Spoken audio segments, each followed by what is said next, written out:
श्री गणेशाय नमः। श्री सीतारामाभ्यां नमः।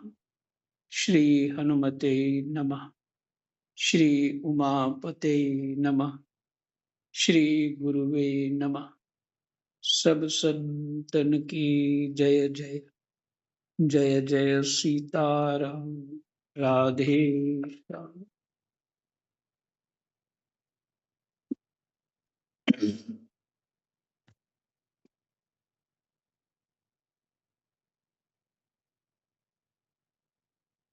श्रीमद् भगवद गीता जी अध्याय 7 श्लोक संख्या 27।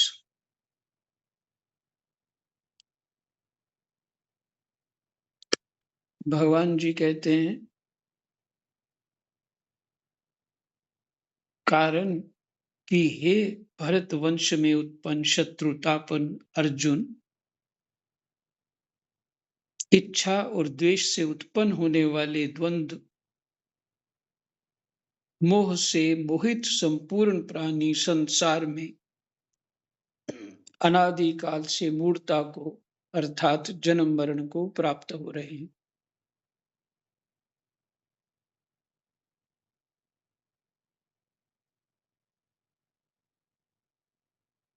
एक स्पष्ट रूप से बात कहना चाहता हूं, मूढ़ता जल्दी नहीं जाती है। किसी जन्म में प्रयास करोगे तो भगवत इच्छा से एक ही जन्म भी लग सकता है, नहीं तो बहुत जन्म लगते।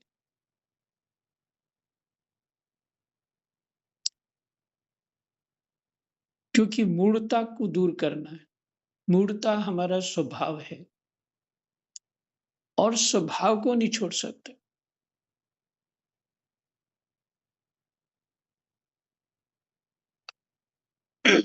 स्वभाव अपना है, कर्म अपना है, दोष दूसरे को देंगे।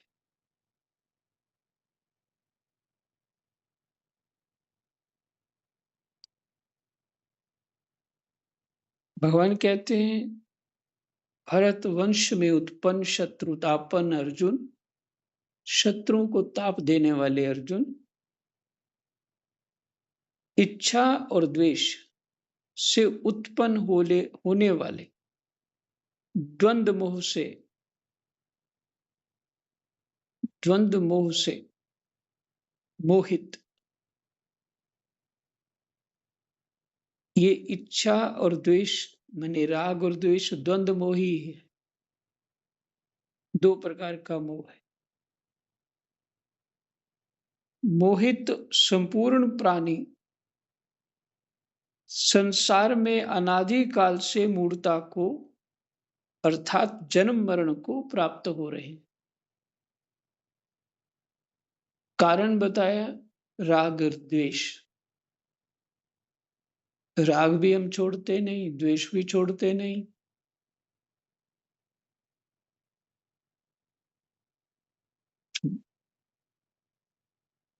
और ये समझते हैं गुरुजी मंत्र दे देंगे तो बस विमान आने वाला, इधर उधर तो जाना नहीं है, विमान से ही जाएंगे। तो जो उसके नियम है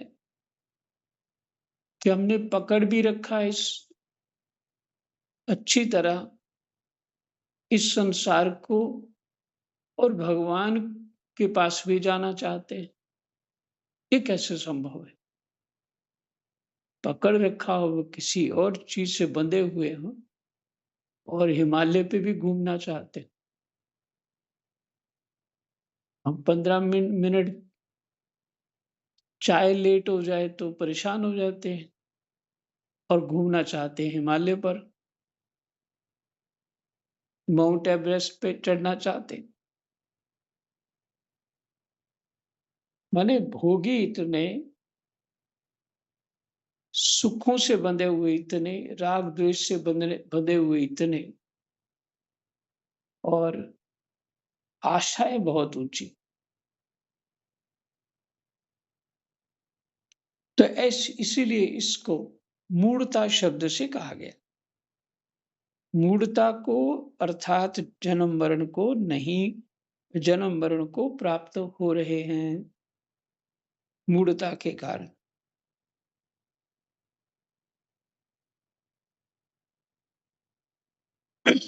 बात सही समझ आएगी तो उसका आचरण भी ढंग से कर पाएंगे। बात ही सही ढंग से समझ नहीं आए तो आचरण क्या होगा हमारा? अपनी ही तुकबंदी का आश्रम आचरण होगा।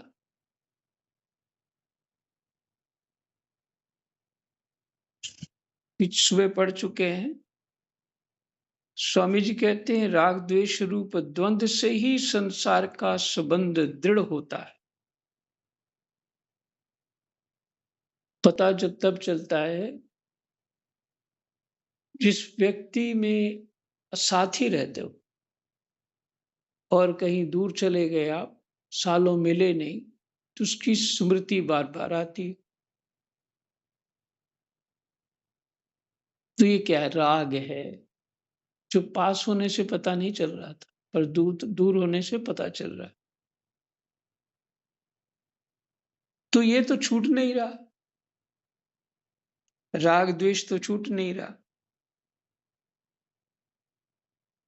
तो राग द्वेष है तो अंतःकरण शुद्ध कैसे माना जाए? और परमात्मा के प्रेम का बीज तो शुद्ध अंतःकरण में ही अंकुरित होता है।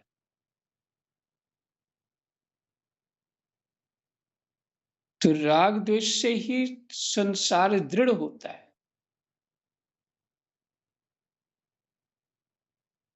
राग द्वेष की बातें करना, वैसा ही इच्छाएं करना, उसको हम बड़े एटिकेट मानते हैं, बड़ा अच्छा मानते, सभ्य मानते।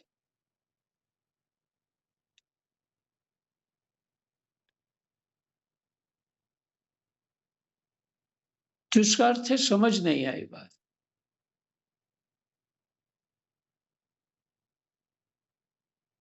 ऐसा मनुष्य परमात्मा से विमुख होता है।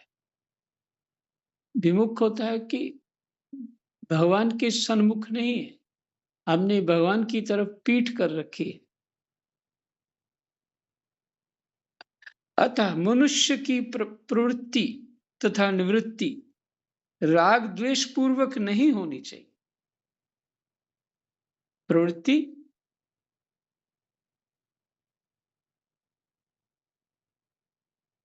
ग्रस्त में प्रवेश होना, कर्म में प्रवेश होना, जो भी काम हो, जैसे भी काम हो, खाना पीना सब कुछ, ये जो है प्रवृत्ति है। और निवृत्ति वैराग्य, द्वेष के कारण वैराग्य ले लिया, भय के कारण वैराग्य ले लिया, पर वैराग्य थोड़ी हुआ। सूझबूझ से, अपनी सूझबूझ से वैराग्य हो, ज्ञान से वैराग्य हो, विवेक से वैराग्य हो। निवृत्ति राग द्वेष पूर्वक नहीं होनी चाहिए। संख्या 28। परंतु जिन पुण्य कर्मा मनुष्यों के पाप नष्ट हो गए हैं, वे द्वंद्व मोह से रहित हुए मनुष्य दृढ़ व्रती होकर मेरा भजन करते हैं। भगवान ही उपदेश कर रहे हैं। अब यहां कोई संशय नहीं होना चाहिए, क्योंकि श्रद्धा से तो समझ आ जाती है, श्रद्धा से ज्ञान हो जाता है। तो भगवान के ऊपर श्रद्धा नहीं करेंगे तो किसके ऊपर करें?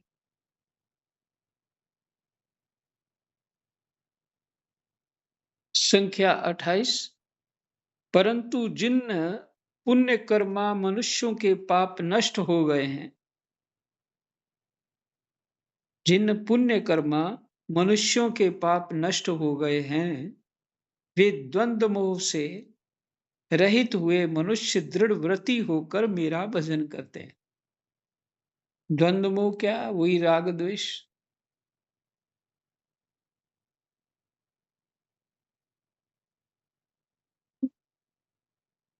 द्वंद्व मोह से रहित हुए मनुष्य दृढ़ व्रती होकर मेरा भजन करते हैं।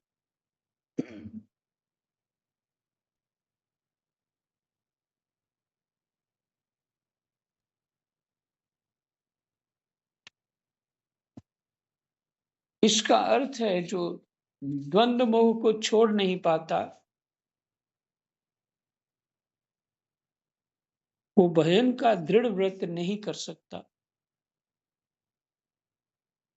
अर्थात भजन की स्थिति बहुत ढीली ढाली रहेगी। संख्या 29 और 30।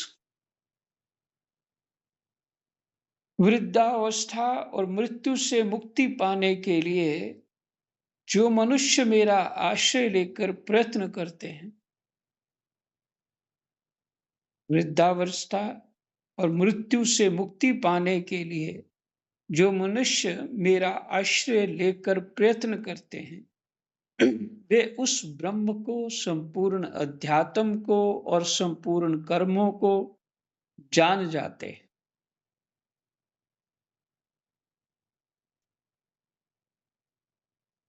संपूर्ण अध्यात्म को और संपूर्ण कर्मों को जान जाते हैं। जो मनुष्य अधिभूत तथा अधिदैव की सहित सहित जो मनुष्य अधिभूत तथा अधिदैव के सहित और अधियज्ञ के सहित मुझे जानते हैं, वे मुझ में लगे हुए चित्त वाले मनुष्य अंतकाल में भी मुझे ही जानते हैं, अर्थात प्राप्त होते हैं।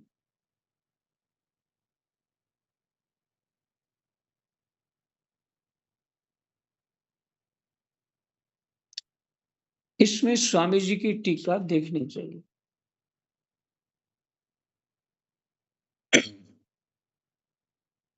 स्वामी जी लिखते हैं, यद्यपि कर्मयोगी और ज्ञान योगी भी जन्म मरण से मुक्त हो जाते हैं, तथापि शरणागत भक्त जन्म मरण से मुक्त होने के साथ साथ भगवान के समग्र रूप को भी जान लेता है। ब्रह्म, अध्यात्म, कर्म, अधिभूत, अधिदैव और अधियज्ञ, यह भगवान का समग्र रूप है। इसके इसके भगवान ने दो विभाग किए हैं, ब्रह्म निर्गुण निराकार। फिर कहा कृत्सन अध्यात्म, अर्थात अनंत योनियों के अनंत जीव।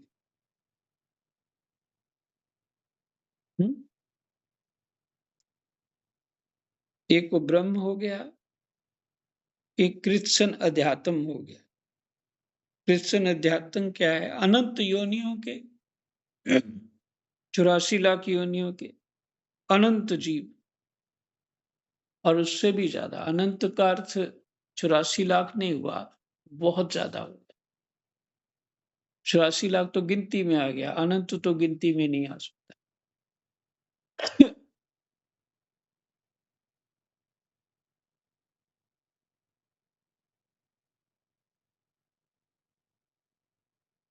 और इस अनंत का भाव उन्होंने, हो सकता है ये भी लिया हो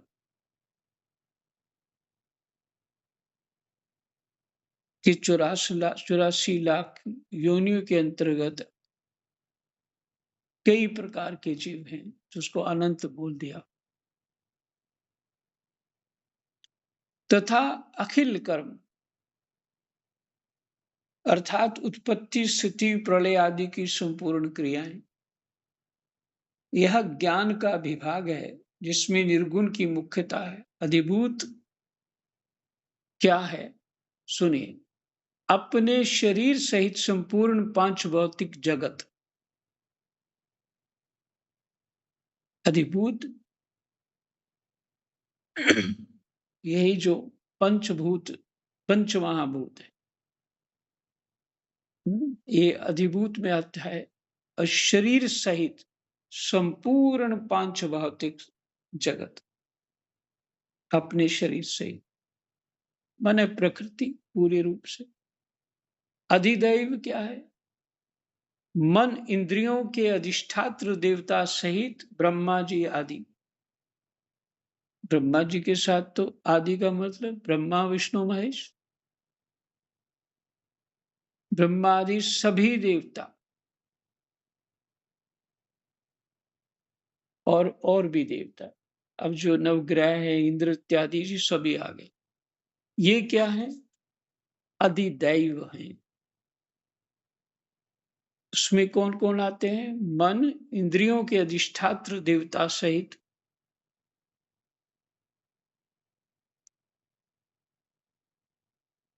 ब्रह्मा आदि सभी देवता। अधियज्ञ क्या है? अंतर्यामी विष्णु और उनके सभी रूप।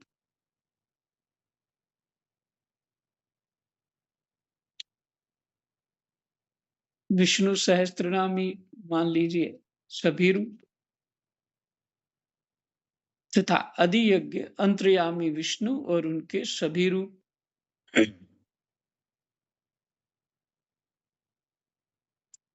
ये विज्ञान का विभाग है जिसमें सगुण की मुख्यता है। पीछे आपने ये भी सुना कि जैसे माला में मनियां होती हैं पर उसका सूत जो है वो मुख्य आधार है। अगर वो सूत ना हो, उसमें धागा ना हो, तो मनियां जो हैं वो बिखर जाएंगी। इसी तरह इस जगत में परमात्मा है। तो उस दृष्टि से विज्ञान का विभाग जिसमें सगुण की मुख्यता है, अर्थात अधियज्ञ अंतर्यामी विष्णु, अर्थात भगवान कहा नहीं है तो वो ही अधियज्ञ है।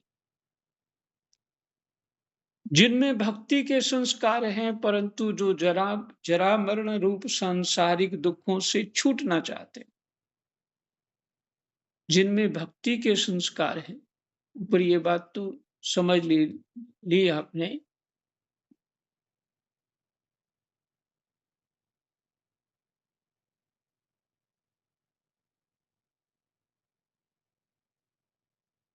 ब्रह्म जो है निर्गुण निराकार है। कृत्सन अध्यात्म, इसको अध्यात्म ही ली शब्द बोलिए। अध्यात्म मैंने अनंत जोनियों के अनंत जीव। फिर उसका अखिल कर्म,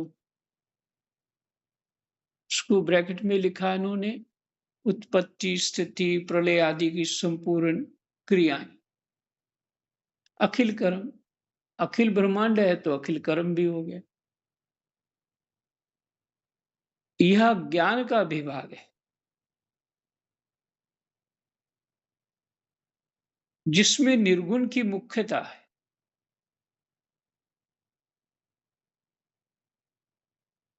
जिसमें निर्गुण की मुख्यता है।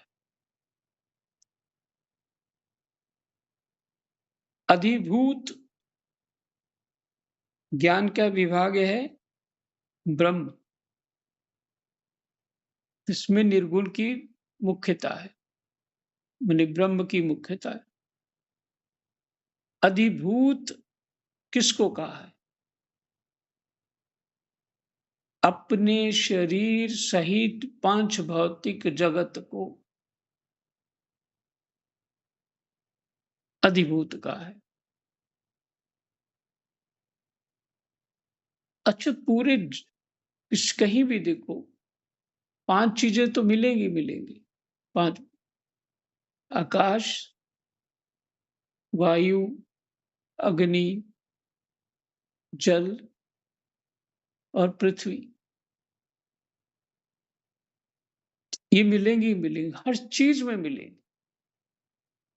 चाहे लोहा ले लें उसमें भी, सोना ले लें उसमें भी, मिट्टी ले लें उसमें भी।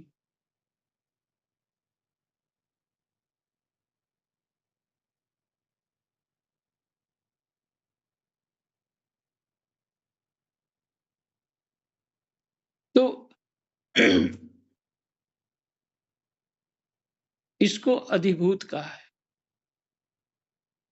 और अधिदैव किसको कहा है? मन और इंद्रियों के अधिष्ठात्र जो देवता है, जैसे आंख का देवता सूर्य है,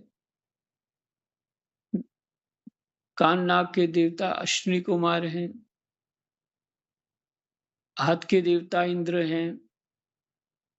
इसी तरह सभी इंद्रियों के देवता अलग अलग हैं।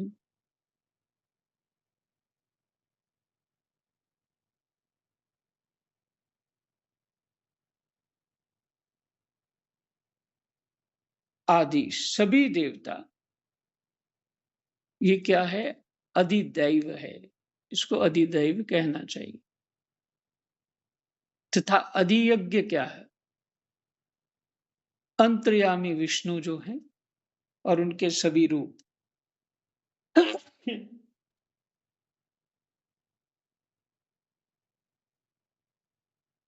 तो कहा ये विज्ञान का विभाग है जिसमें सगुण की मुख्यता है। स्वामी जी बहुत डिटेल बता रहे हैं। श्लोक पढ़ रहे थे, वो बड़े सरल लग रहे थे, पर समझने के लिए व्याख्या तो पढ़नी चाहिए। फिर से श्लोक पढ़ रहा हूं ताकि व्याख्या समझ आ जाए। और व्याख्या को समझने के लिए श्लोक पढ़ रहे। वृद्धावस्था और मृत्यु से मुक्ति पाने के लिए जो मनुष्य मेरा आश्रय लेकर प्रयत्न करते हैं, वे उस ब्रह्म को, संपूर्ण अध्यात्म को, संपूर्ण कर्म को जान जाते हैं। अखिल कर्म को भी जान जाते हैं। वो आ गया है ना, उसमें कर्म है तो उसमें अखिल कर्म। जो मनुष्य अधिभूत तथा अधिदेव के सहित और अधियज्ञ के सहित मुझे जानते हैं, वे मुझ में लगे हुए चित्त वाले मनुष्य अंतकाल में भी मुझे ही जानते हैं, अर्थात प्राप्त होते। तो ये स्पष्ट हो ही गया आपको। अधिदेव क्या है? मन सहित 5 जो इंद्रियों के अधिष्ठात्र देवता हैं, वो अधिदैव हैं। अधिभूत अपने शरीर के सहित जो जगत है, 5 भौतिक जगत, सूक्ष्म जगत भी है पर 5 भौतिक जगत, वो अधिभूत है।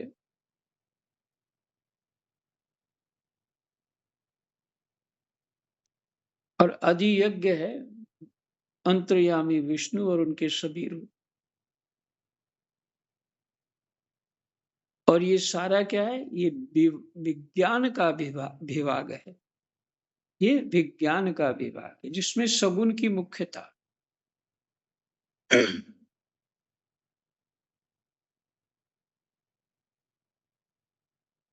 वे, फिर से श्लोक पढ़ रहा हूं, वे उस ब्रह्म को, संपूर्ण अध्यात्म को, संपूर्ण कर्म को जान जाते हैं। जो मनुष्य अधिभूत तथा अधिदैव के सहित, अधियज्ञ के सहित मुझे जानते हैं, वे मुझ में लगे हुए चित्त वाले मनुष्य अंतकाल में भी मुझे ही जानते हैं, अर्थात प्राप्त होते। सबको जान लिया तो समझ में आ गया परमात्मा के अतिरिक्त कुछ नहीं है, तो फिर भगवान को ही प्राप्त होंगे। तो ये प्रकृति का विकार है, इसमें विज्ञान शब्द आया। तो उस परमात्मा का ही चिंतन चाहे वो निर्गुण स्वरूप में करे या सगुण रूप में करे।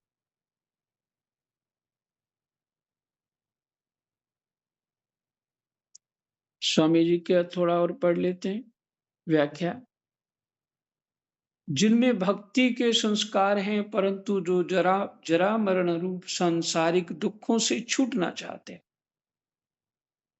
भक्ति के संस्कार हैं, परंतु जो जरा मरण रूप सांसारिक दुखों से छूटना चाहते हैं। जरा मरण में, जरा मने बुढ़ापा।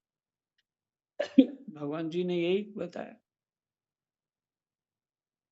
वृद्धावस्था और मृत्यु से मुक्ति पाने के लिए यहाँ का। परंतु जो जरा मरण संसारिक दुखों से छूटना चाहते हैं, ऐसे साधक भगवान का आश्रय लेकर ज्ञान योग का साधन करते हैं।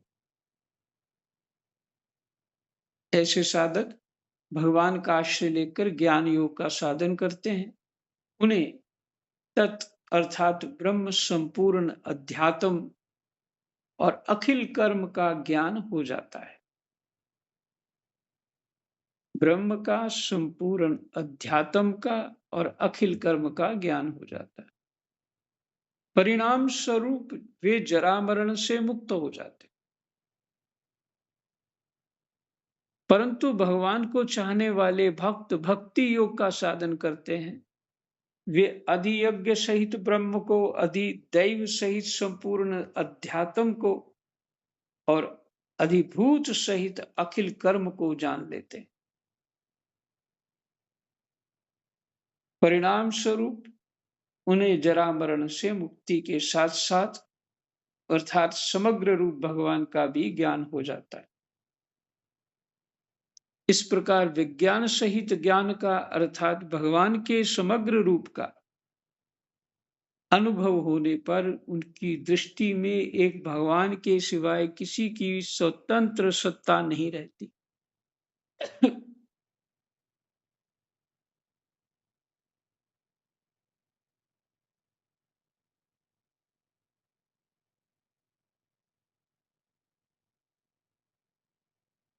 भगवान के सिवाय किसी की स्वतंत्र सत्ता नहीं रहती। सर्वत्र भगवान की सत्ता में, सब में भगवान है। अतः अनंत काल आने पर भी वे भगवान को ही प्राप्त होते हैं। कारण कि अंत काल में उन्हें जो भी चिंतन होगा वह भगवान का ही चिंतन होगा। इस 30वें श्लोक में आए युग चेतस को ही आगे 8वें अध्याय में अनन्य चेता कहा गया है।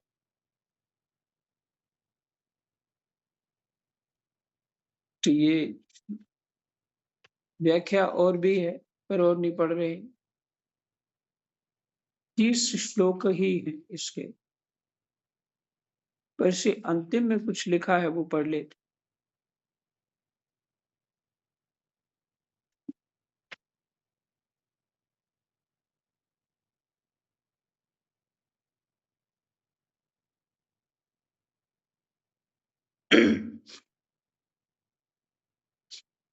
इस अध्यात्म के आरंभ में भगवान ने माम पद से अपने समग्र रूप को जानने की बात सुनाने की प्रतिज्ञा की थी।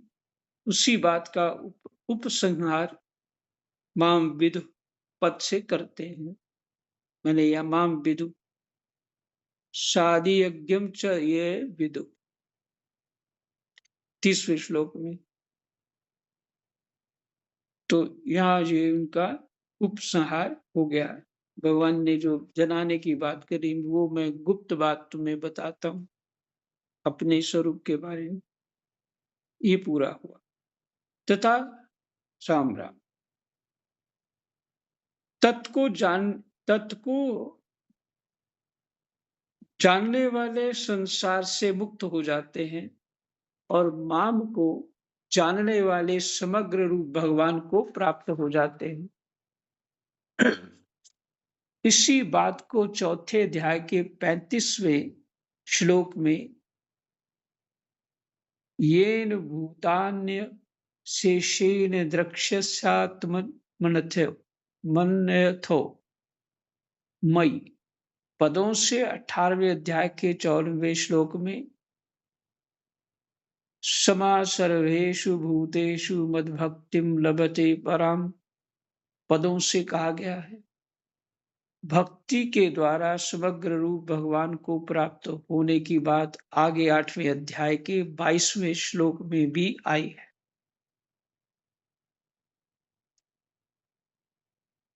विज्ञान सहित ज्ञान का अर्थात भगवान के समग्र रूप का वर्णन करने का तात्पर्य यही है कि जड़ चेतन सत असत परा अपरा क्षेत्र क्षेत्रज्ञ क्षर अक्षर आदि जो कुछ भी है वे सब का सब एक भगवान का ही स्वरूप है। ये आगे आएगा। परा अपरा आपने सुन लिया। परा प्रकृति जो है जीव रूपा, जो आत्मा और प्रकृति से संबंधित प्रकृति हो जाती, वो जीव शब्द हो जाता है, वो जीव रूपा। अपरा तो फिर जड़ प्रकृति हो ही गई। जड़ चेतन, चेतन आत्मा के लिए, जड़ प्रकृति के लिए, सत असत वो भी सत परमात्मा के लिए, असत प्रकृति के लिए, क्षेत्र क्षेत्रज्ञ क्षेत्र शरीर के लिए है, क्षेत्रज्ञ आत्मा के लिए है, क्षर अक्षर, क्षर जो है वो प्रकृति के लिए है, अक्षर जो है परमात्मा के लिए। जो क्षर नहीं होता वो अक्षर है। आदि जो कुछ भी है वह सब का सब एक भगवान का ही स्वरूप है। पहले जिन्हें परमात्मा परा और अपरा प्रकृति कहा गया था, उन्हीं के यहाँ दो दो भेद किए गए हैं। जैसे परमात्मा ब्रह्म और अधियज्ञ, परा प्रकृति अध्यात्म और अधिदैव, अपरा प्रकृति कर्म और अधिभूत। तात्पर्य है कि परमात्मा परा और अपरा तीनों ही मिलकर भगवान का समग्र रूप है। ओम तत्सृ श्रीमद् भगवद गीता उपनिषत्सु ब्रह्म विद्यायां योग शास्त्रे श्री कृष्ण अर्जुन संवादे ज्ञान विज्ञान योगो नाम सप्तमो अध्याय विश्राम। जय जय सीताराम। राधेश कृष्णाय वासुदेवाय हरे परमात्मने प्रणतः क्लेशनाशाय गोविन्दाय नमः। जय